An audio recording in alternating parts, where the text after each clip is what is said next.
1, 2, 3, 4.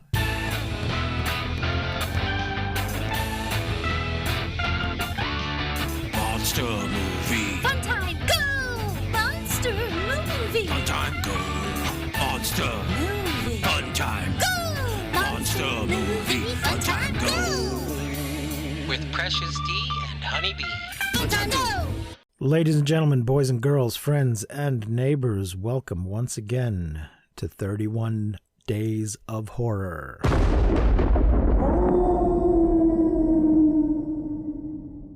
Day number 23. My very special guest today is Billy Pond, Bloody Bill. Welcome back to the show, Bill. Is this not Domino's Pizza? It is not, no. Oh, doggone it. Well, hey, Dominic, it's good to hear you. I must have dialed the wrong number, buddy. What's going on? What are we doing here tonight? We're talking about a movie that you wanted to talk about, and I just want to make that clear to our dear listeners up front that it was not my choice to inflict this movie upon you. Mm-hmm. If you care to watch the movie before listening to the podcast, I urge you to rethink your life choices that led you to this. Stop it. But if you still want to go on and watch it, it is on Amazon Prime. And the name of the movie is The Greasy Strangler from 2016, directed by Jim Hosking. It is 93 minutes. It's in color. I don't have a budget, but the box office is $45,878. I can't imagine the budget was very high. No. But that's it. This is an Academy Award winning movie. What? One mob messed up mine. I'm just saying, I know what the first thing to say is I sent it to you because I wanted to send something out of the box that I stumbled on being an indie film. And people first watch it, it's like that's the reaction they get. But to me, it's like the father-son relationship and all this kind of stuff. It had a lot of heart in with the dirtiness and the screwballness. But it hit home to me and made me sad as far as, my relationship with my dad and stuff like that. So it just always stuck with me, Okay. And it's one of those movies that's like gravy, that sticks to your ribs. And it's like, it was special to me. Kind of like, not as good now as Turbo Kid, I like you ever see Turbo Kid?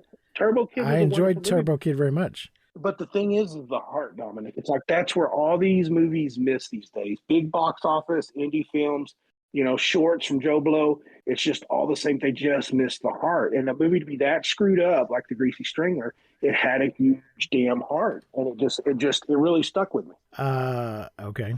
I liked Turbo Kid. Yeah, great movie. I love cheap 80s sci-fi movies, and I thought I would never see a new one, and then Turbo Kid came out. He had that whole, was it John Claude Van Damme? I haven't even said his name in 100 years. He did Cyborg, remember, in the 80s? And it was like that. That's what it did that. But you had me with that character Apple in Turbo Kid was like, that was the heart of the movie, that and the boy. It was a wonderful movie with big heart, And I don't think Greasy Strangler was as touching, but I think it was definitely had heart just for the I think the director might have been, had some issues growing up and stuff like that. And I think he put him out in a comedy. I think that absolutely must be the case. Only someone with issues would have made this movie. A healthy mind did not create this movie.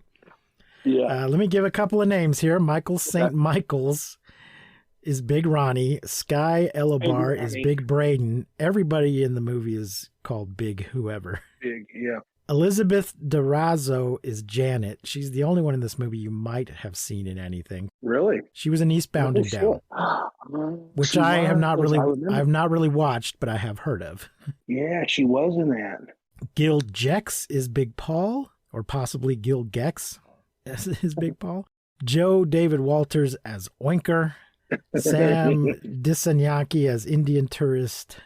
Abdoulaye Ngom as Senegalese tourist, Holland McAllister as Scandinavian tourist, Mel Cole as hot dog vendor, Carl Solomon as Danny the crooner, Sal Kusa as Ricky Pickles, Dana Haas as Big Heine, Jesse Keene as Big Thaddeus, John Huon as Hot Dog Mourner, and Matthew Huon as Hot Dog Mourner. They must be brothers, I would guess.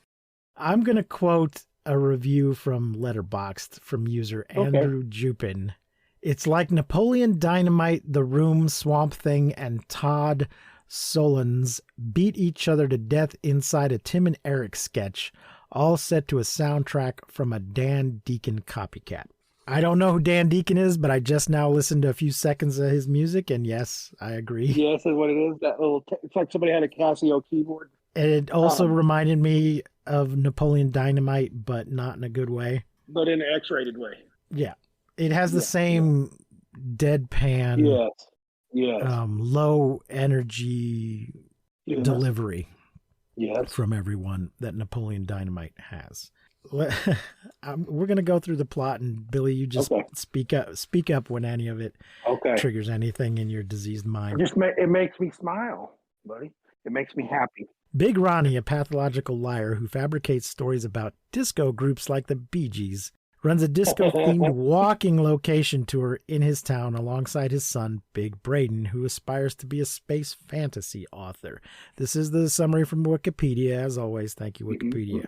Ronnie allows Braden to live with him on the condition that Braden prepares excessively greasy food for him. Ronnie asserts that Braden drove his mother away, though truthfully she left Ronnie for a man named Ricky Pickles. At night, Ronnie completely covers himself in grease and strangles residents of the town, soon becoming dubbed the Greasy Strangler. After his killings, he cleans himself of the grease by standing in a car wash run by a blind man named Big Paul. And during these cleaning scenes, we get our first glimpse of the first prosthetic penis in this movie. It didn't taste fake. No. There are two prosthetic penises in this film. One of them is meant to be comically large, and the other is meant to be comically small. Yeah. The father's got a big one, the son's got a small one. So he's not really Big Braden, like I didn't understand. No. So the car wash is run by a blind man named Big Paul. So Big Paul thinks he's bringing his car to wash. Right. He doesn't realize he's running himself through naked to get the grease off. And getting beat by the brushes and the washes and stuff. And apparently the grease was actually tapioca pudding. Oh, is that what it was? For real? Yeah. During one of the walking tours, Braden meets a woman named Janet, and they begin a romantic relationship. One night, Ronnie strangles a hot dog vendor he had gotten into an argument with earlier, causing his eyes to pop out of his head, which Ronnie cooks and eats. Deep fries and he flours them. Yeah. One night, Braden and Janet have sex. Ronnie attempts to seduce her the next morning before he kills Oinker, Braden's best friend. He later takes Janet out to a discotheque, threatening to evict Braden if he does not allow him to.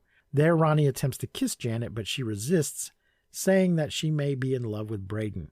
Later, Ronnie has sex with Janet. That's quite a jump there, but that's basically what happens. It's as connected as those two sentences. But remember, though, Big Ronnie was a big smoothie. Remember? He's a big smoothie I guess. Apparently. Right, yeah, he's a big smoothie. They mock Braden when he runs out of the house in despair. This later leads to a heated argument between Ronnie and Braden. One night, Braden professes his love to Janet. Ronnie overhears this before going to the car wash to strangle and decapitate Paul. Which was sad, because that was his friend. She's switched once, and just telling her he loves her makes her switch back. Mm-hmm. So she likes Braden again. The next morning, Braden calls a detective named Jody and reports that Ronnie may be the Greasy Strangler. Jody, who is actually Ronnie in disguise, visits the house the next day, and Braden and Janet show him a spot of oil left behind on the carpet as evidence that Ronnie is the Greasy Strangler. Jody concludes that the oil is meaningless circumstantial evidence and demands that they end all inquiries about Ronnie having committed the murders. That night, Janet declares her mutual love for Braden, and they decide to get married. Ronnie, hiding under the bed, reveals himself, claiming Janet as his lover and evicting Braden. Janet replies that Braden can live with her. Ronnie covers himself in grease, slaps Braden, and drags Janet out of the house with him. Braden covers himself in grease as well and follows the two to a movie theater where Ronnie is strangling Janet. And then, Billy, did you think he was going to rescue her? Did you assume this was going to be a standard? No, I thought he was going to fight his dad, and it was going to be a grease off. Yeah, I did too. And yeah, but no, I didn't see the twist coming. No. Braden strangles her instead. Ronnie sees him and then just kind of steps aside and sort of gestures, go ahead, and he strangles her. Her eyes pop out of her head, which both he and Ronnie consume. Yep, they share their eyes. The next day on a beach, Ronnie reveals that he cares for Braden despite his annoyance with him. They bond over, in hindsight, their disgust with Janet. I don't think they're actually... I think this is just a bunch of sour grapeism. I don't think they were actually disgusted by Janet. They're just making excuses now. Making excuses. Because they're bullshit artists. Yeah. That's right. Apparently that scene originally... This movie was originally 2 hours and 15 minutes. And most of it was just existing scenes being longer, including the bullshit artist scene. Yes. Well, tell me what the thing meant with the things of them getting shot. Oh, God. Yeah, let me get to that. They cover themselves in grease and head to a forest where they murder Ricky Pickles. Yeah, Braden just says, let's go kill Ricky Pickles. Then they witness themselves being executed by firing squad, watching as confetti and champagne explode from their heads. So they're naked in the forest and they're up on a little rise, and they looking down, they see themselves strapped to posts in the ground, wearing underwear instead of being naked like they actually are. Yeah, that part. They see these 3 old guys, 2 of them with guns and one, does he have a sword? He's like, giving the order to shoot. And they shoot them and then their heads explode and they're like little poppers, champagne poppers, confetti and shit comes out. Yeah. They venture deeper into the forest, still covered in grease, and primally shake wooden spears at the camera. I did not understand. I can't explain this ending. I cannot explain this ending to you. Some things are so great that they don't need to be understood. Well, the thing is, the movie up until that point, I hesitate to say realistic, but it has been set in it's a very weird world, but there's nothing supernatural or surreal or unearthly happening up until this point when it very suddenly just goes off into dream world and they see themselves being shot. So I don't know what the fuck that's about. It feels like he didn't know how to end it. I just don't know. One of the producers of this movie was Elijah Wood. No, well, he's into the horror stuff now. Well, he produced Cooties, which he is in. Maniac, was he in Maniac? He was in the new Maniac redo. He's running a horror company now, and one called Daddy. He's doing a bunch of them, Dominic. I know both he and Daniel Radcliffe are just so well off from the films they made that they can now just do whatever they want. Do what they want to do, yeah. Maybe I'm getting him confused with Radcliffe, too. Are they not the same person, Dominic? They need to play brothers. They do need to. They or what might be more interesting, not brothers, but a case of mistaken identity kind of thing, where somebody wants to kill one of them but is hunting the other one by mistake. I think that would be fun and interesting. Yeah. But both of them can just they don't need to worry about how much it pays or if it's going to make money or anything like that. Right. All they have to worry about is this interesting to me? Does this look fun? Does this look interesting? Is this something I want to spend my time doing? And that must be a great place to be. It must be. Life. I know I've done a lot of, horror conventions as a guest, and I've just keep missing these guys. Like every time I go one, they were at the last one, or they're at the one after, or the one I'm going to, or that what I was invited to. I'm hoping to see those guys and really bend their ear.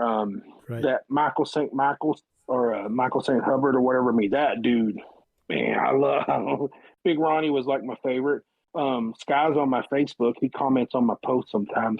Okay. But I don't know. Yeah. So, I don't know. I would really like to bend their ears and stuff because it was a movie to me that, and maybe like I said, I got brain damage, Dominic. I'm not going to rule that out, but it's made me interested and it made me laugh out loud like crazy. And I made Rusty watch this with me. When I was going through that divorce, I got kicked out and I had to go live with him for a month. And I said, hey, watch this movie. And I remember just seeing his face of disgust. He couldn't even get through it. He's like, I don't understand it. This is stupid. He said, this is how you thank me for letting you stay here. I go, how can y'all not see how brilliant this is?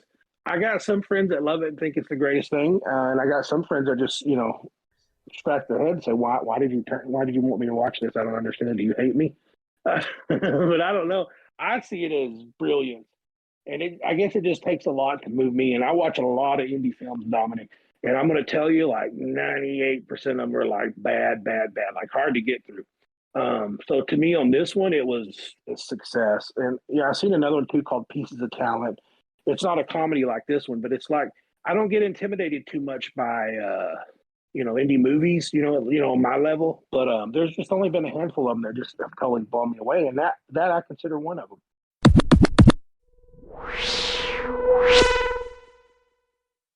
Folks, I should mention, for those of you who aren't familiar, Billy is a filmmaker.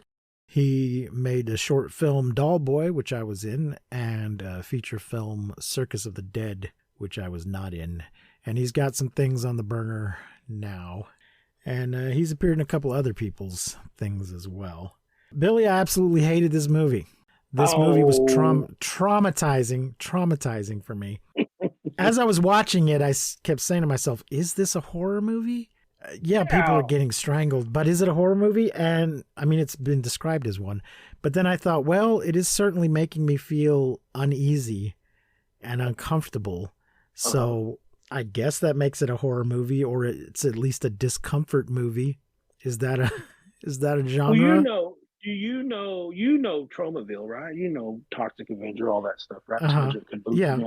It's like, see, to me, those are tough watches to me, because it's like even some of the technical stuff isn't good. The sound's not good, or if something's not in focus or something. To me, this one was like a modern, good trauma, and that's why I dug it so much. And I think that it was professionally filmed. Yes. It's hard to say, because of the style of acting, it's hard to say if it was actually good or not. Mm-hmm. They did what they were required to do. Whether any of these actors are capable of doing anything other than that, I have no idea. I don't know that I could anything other than that. I think that's about my style too. Yeah, they did what the director wanted them to do, clearly. Yeah. So I gotta meet this director. There's that. Dominic, before I die, I gotta meet this guy and talk to him. My review of this movie was that this was as if an alien had heard humans described to him, but had never actually met anything or understood. I dig that. That's pretty cool. Yeah. About why they do what they do. Didn't really have any firsthand knowledge of human interaction and human motivation. Because I don't understand the motivations of anybody in this movie. Certainly not Janet. I don't understand why she goes back and forth between the two guys, and why she is so cruel. Why she's so cruel to Braden and then goes back with him. I don't understand why Braden wants anything to do with her or his father. Come back, yeah. They're just three insane people who are mean to each other, and or Braden allows the people to be mean to him. Walk all over him. I don't get it. If the goal of art is to make you feel something, it certainly made me feel something. So I guess the director achieved his goal. I think it had the effect on me he wanted it to have, but I question his desire to make people feel those things. I think it's sociopathic to make this movie. It was thoroughly unpleasant from beginning to end. Thoroughly unpleasant. I watch a lot of brutal horror movies, but I still enjoy them. And I cannot say that I enjoyed this in any way. I do not recommend that anybody watch it. It's the greatest thing ever been made. It will scar you for life. Well, I see it as this is like that's real life in that. It's like I see he become what his father was. I see that the thing that his dad did. It's like I've had dad issues and shit too. Now, I mean, my life's not Greasy Strangler by any means, but I get it. You know what I mean? I get this thing like that, and then no matter how how hard you try, you end up becoming your father in a sense. So I mean, there's something real in it, but boy, is it camouflaged with the silly, over the top, perverse movie. And it's like, I guess that's where I fell in love with it at, is it's candy coated with glass to feed the candy or to feed the kids. It's like so disguised in there. It's just, to me, it was just, man, I don't know. It's one of my favorite movies I've seen in the past couple of years. And I guess you probably think that's sad. I do. I'm not trying to brag or anything, but I have a very nice relationship with my father. And so I did not relate to this movie on that level at all. Ronnie is certainly one of the worst fathers ever portrayed on film. Ever. Film ever. I mean, he's a serial killer. He's a serial killer. He is a serial killer. And, yeah, you're right. And he eventually turns his son into a serial killer. So he's terrible. Follow with me on this, because you're a creative type. You're up there. And you're an actor, writer, too, to mention Playboy. But if, like, say we're stuck somewhere and somebody goes, okay. Are you saying I'm a smoothie? Yeah, you're a big smoothie. Big Dominic. Don't be a bullshit artist. And listen, I think you could take that movie. I could take that movie and make a serious and scary movie out of that premise. Like, I think you could make a serious, scary horror movie out of that script, and it'd be completely different than what you've seen on camera or what you've seen on that one. That's why I dug it too. Is I said, there's still a story in there to me. It's like the Greasy Strangler would be cool if he was. You change it up a little bit, make it not funny, but I think there's a great scary story there too that could be redone if I had to. Okay. You don't think that? I mean, serial killers are certainly scary. A guy who covers himself with grease first. But it's his dad. Well, I mean, just how you figure the greasy killer. Maybe he uses a grease gun and pumps it into somebody's urine. You mean the part about the idea that your father's a serial killer? That's certainly yeah. That could be you can make a good movie with that premise. Yeah, with the son on there. That's what I'm saying. Yeah, it's like there was a good movie there, but for them to take it to that wacky level, are they brilliant or were they on drugs? There's something that had to push it to that point, and that's what interests me. Is like, where did it come from? Mm-hmm.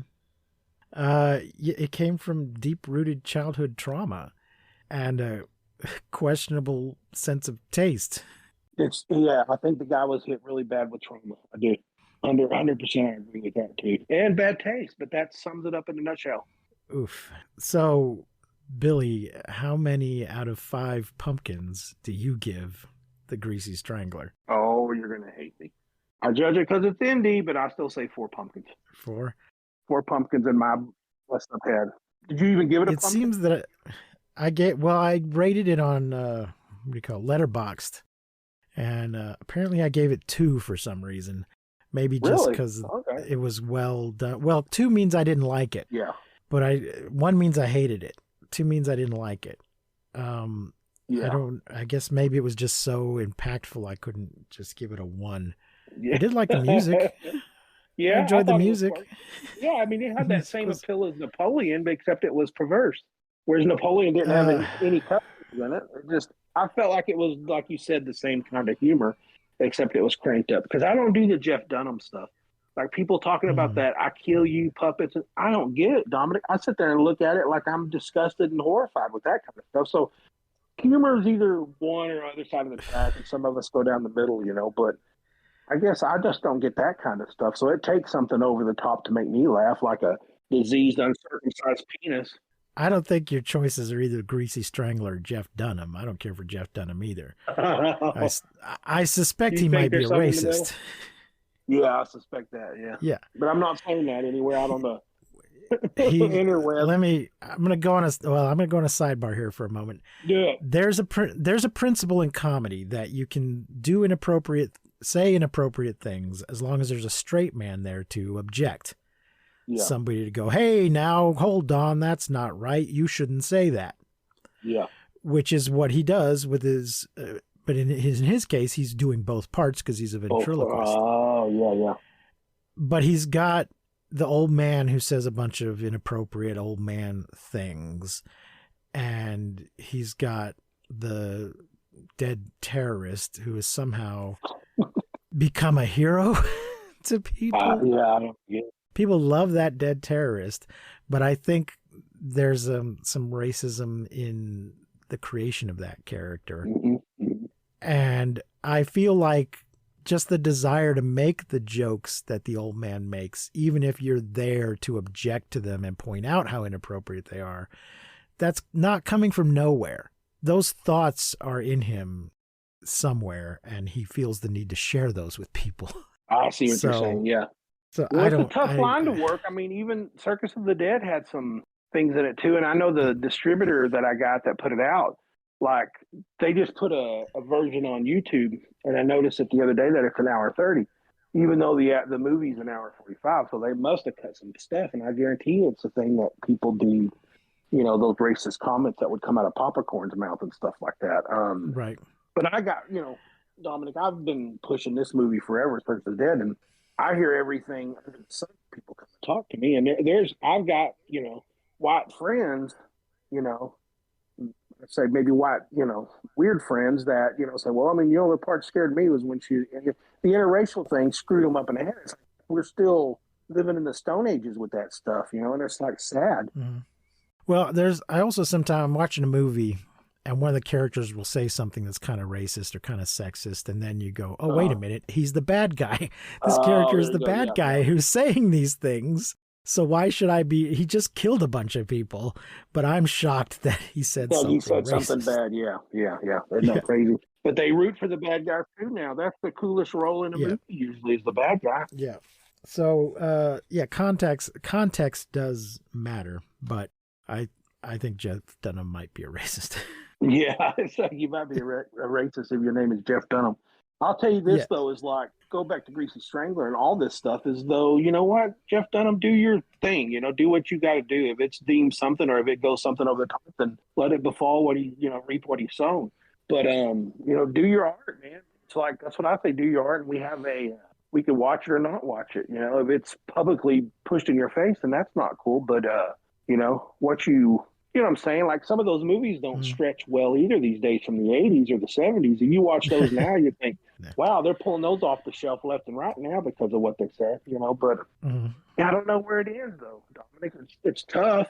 I'm writing a Western movie now, and there's a lot of that stuff in there, too. But I think if I just redeem them, I don't belittle anything. I belittle my main characters. I like to write with like the flaws and the weaknesses and the issues and stuff like that. That's what I try to do. But it's like you said, that's the better. Rose is the bad guy, the alcoholic, or the mentally challenged person or something. That's where the coolest roles and stuff are, is with these things, or the racist or whatever.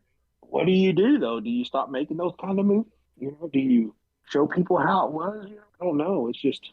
Well, I think that just goes back to what I said about context. Context is important. How we get to that with bullshit artists, and we're talking about racism and stuff. So, Billy, I don't want a full review. Yeah. Because I'm saving this for our last episode of this 31 Days of Horror.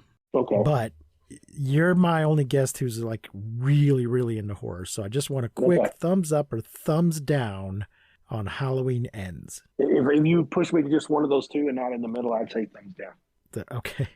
Oh, you might be inclined to give it a thumbs in between? Yeah, because I would like a second watching, and I haven't watched it a second time, and thought maybe I was just, my mind was somewhere else, and just to give it another shot. First viewing on it, it just give me what I want. Give me, it wasn't, I don't know if you've seen it yet. No, I've watched it already. Okay. So you know what I'm saying? It takes up. Honeybee and I are doing it for our final episode of this 31 Days of Horror. I'm sorry, you're cutting out a little bit. I'm sorry. Have you seen what Terrifier 2 has been doing, this indie film? No, I haven't seen number 1. I've seen people talking about number 2. Well, I'll tell you what you're going to say, because I know you too. It's like, it's, I guess, Dominic, I feel like I see blueprints and stuff and how to succeed and stuff like that. They put in so much kill count in part 2. It's like kind of what I wanted for, Halloween. It's like kind of weird. It's like this indie film got it right and they kind of got it wrong because they kind of got a little too big for their mentality or something. So it's like, it's a funny thing, but for Terrifier to do what they just did, like they're up to $3 million. Now, Dominic, you're talking about somebody that lost his ass on his movie, Billy Pond, but how they did that is just, I applaud them. I know I can smoke them, but I got to get to that point to do that. I got to get back out there and swing for the fences again. But I applaud those guys for what they did. Shit, they brought it. They brought the gore and, the kills. I was a little lost on their story and stuff. But was I entertained, Russell Crowe? Yes. Are you not Halloween. entertained? And on the other Halloween, I don't know that I was. I just want to remind you, in the original Halloween, he kills 3 people. Right, 4 which if is you good. count the 4 if you count the ones that were killed off screen. I Maybe will 5. remind you that was 1978. Now, I will tell you this, too. My favorite Halloween movie is the first one. All right. And I think that's the equivalent blueprint to a perfect slasher. But we don't live in the 70s anymore. And we better, you Right. better bring your bigger bat. We live in a time where we accidentally click a link and see an American soldier get his head cut off. We live in a crappy ass time, where an orange dictator, does what he does and stuff too. And we live in a shit time, Dominic. So it's like it takes a little bit more to get the motors going these days to me. And I think Terrifier got that going. And it still made you laugh. And it had the kills. It was fun. And I think that's why they succeeded. And that's why I think, now I say that, and Halloween Ends did $42 million in one weekend. So, I mean, I guess they're laughing all the way to the bank compared to Terrifier guys. But for what they did, that's awesome for them. I'm proud of those guys because it gives me hope, Dominic, to try again. You know what I mean? Try again, Billy, and see what you got, Well, I will see if I can find the first Terrifier and then we got to discuss it. Give the second one a look when I have a chance. Well, we'll do that. Next time we catch up, we'll be over those 2 movies. Okay. Anything else you want to add before we go? Oh, the haunt. Tell the folks about the haunt. Oh, the haunt. We opened the haunt. If you're in the West Texas area. Yeah, Odessa, Texas. We have bloodybill.com. Go there and check out. I got a new haunted house out here called Chainsaw Carnage. Bunch of rednecks, rodeo clowns, stuff like that. We're doing a big outdoor maze, probably about 5,000 square feet. And then next year, we're getting our sprinkler systems installed in our big, giant 8,000 square feet building. And we're going to have 2 brand new haunts in here next year, this time. Fingers crossed. Is this the 25th anniversary or next year? No, next year. Next year. Okay. So Dominic, it's like, if I have to take my shoes off and count all this, I may be wrong, but I think it's next year. Okay. Well, I knew I'd read it somewhere, and I couldn't remember if they were talking about what you were going to do next year or what was happening this year. Well, as bad as I was in the past when you knew me, that chemo man gave me some chemo brain, and I'm even more out of it than I was back then, buddy. So good luck understanding me. That's why I like Greasy Strangler. If you had chemo, you would like I might like it too. Yeah. if you had mild brain damage like myself, you may love it as much as I do. Okay. Well, that seems as good a place to wrap it up as any. Billy, thanks for joining me. Folks, be back here tomorrow for another in our 31 days of horror. Remember to keep calm and seek shelter in basements. Whatever you do, do not misuse science. I will not see you, but you will hear me next time on Monster Movie Fun Time Go. You've been listening to Monster Movie Fun Time Go. If you enjoyed the show, please rate and review us on your podcasting platform of choice. Our theme song is by the Texacato folk rock punk featuring Lita Lopez. You can support the show, find links to our social media, and even leave us a voice message at anchor.fm/MNFTG.